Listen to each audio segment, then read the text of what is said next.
हमने नई ये लाई है, टोल नाके उड़ जाएंगे। 10 लोगों को पहला कॉन्ट्रैक्ट दे दिया है ऑलरेडी। हाँ। वो क्या होगा, ये सब पाइप पर ऐसी जो लगा हुआ होगा, उसमें कैमरे लगे हुए होंगे, आपकी नंबर प्लेट का और फास्टैग का फोटो निकल जाएगा। आप जहां से गए और जहां से निकले उतने डिस्टेंस का टोल आपके बैंक अकाउंट से निकल जाएगा। ठीक है। आपको रुकना नहीं, पूछना नहीं, बताना नहीं, कुछ नहीं। आप हाँ। 50-60 किलो 80 किलोमीटर की स्पीड से निकल जाओ, भाग जाओ। तो शायद आप 5 मिनट की बात कर रहे हैं। मैंने ये टारगेट रखा है कि 1 साल के अंदर आपको टोल नाके पर 10 सेकंड भी रुकना नहीं पड़ेगा। कितना नहीं रुकना पड़ेगा? 10 सेकंड भी नहीं रुकना पड़ेगा। 10 सेकंड भी रुकना नहीं पड़ेगा। सर ये सब देखो, आप ना रिकॉर्ड पे बोल रहे हैं। अरे भाई, मैं पार्लियामेंट के रिकॉर्ड पर बोल चुका हूँ, मेरे पर हत्याबंद आ सकता है।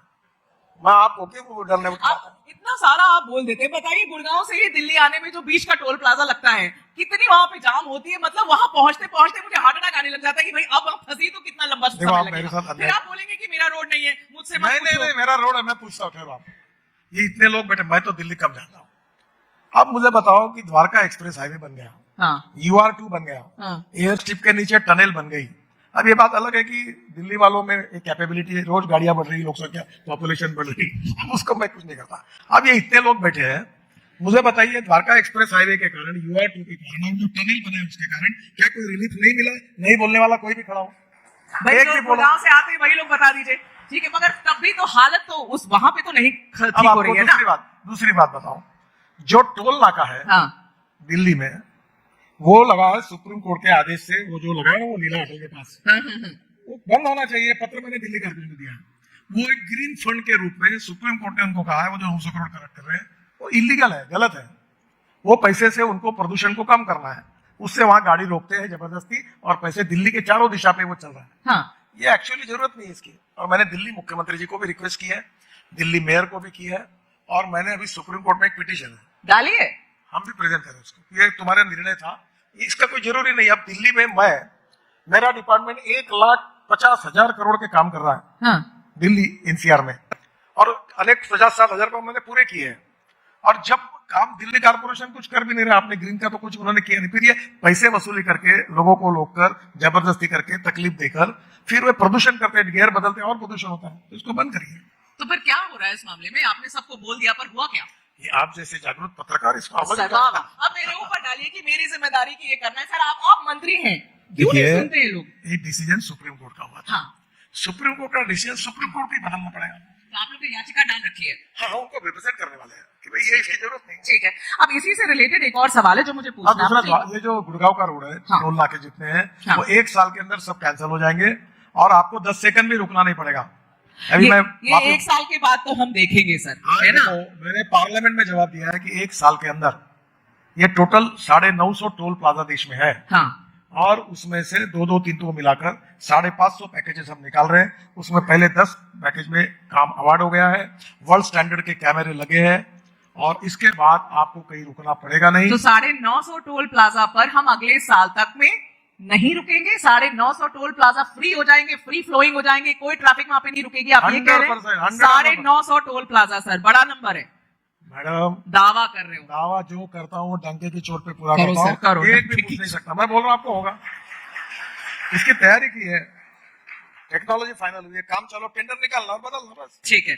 अब आप मुझे बताइए, टोल प्लाजा आपको लगे तो जब टोल नाका जो तोड़ना पड़ेगा, हाँ, उसके उद्घाटन के लिए आपको बुला लो।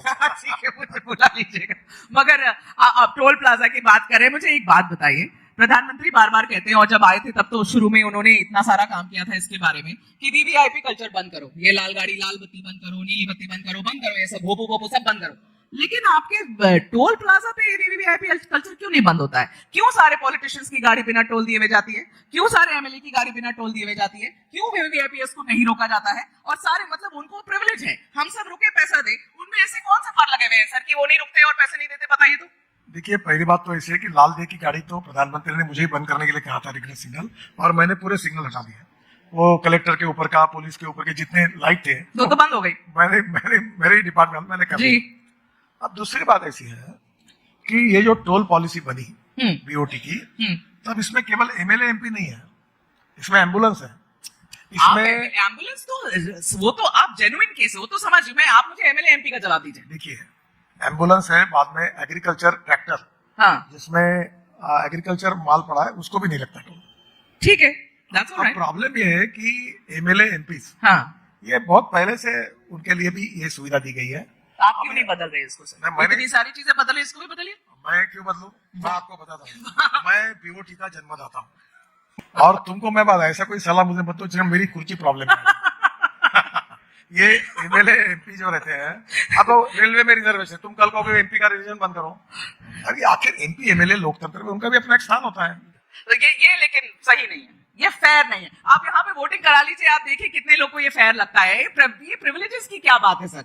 देखिए ये सब सही नहीं है। सुप्रीम कोर्ट जज और यही एमएलए एमपी और मंत्री सबसे ज्यादा नाटक करते हैं टोल प्लाजा पर।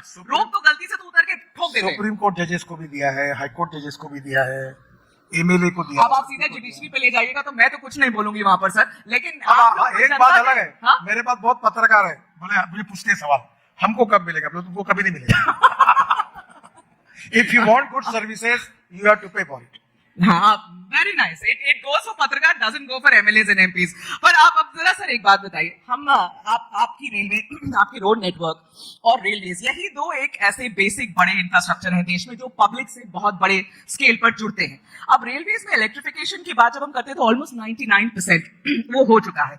मैं ये जानना चाहती हूँ सर कि देश में ईवी, जब हम पोल्यूशन की बात कर रहे हैं, अब फ्यूल कम करने की बात करें, तो ईवी को लागू करने में आप लोग को इतना समय क्यों लग रहा है? कहाँ लग रहा है समय? आपको जानकारी बड़े स्केल पे नहीं हो रहा ना?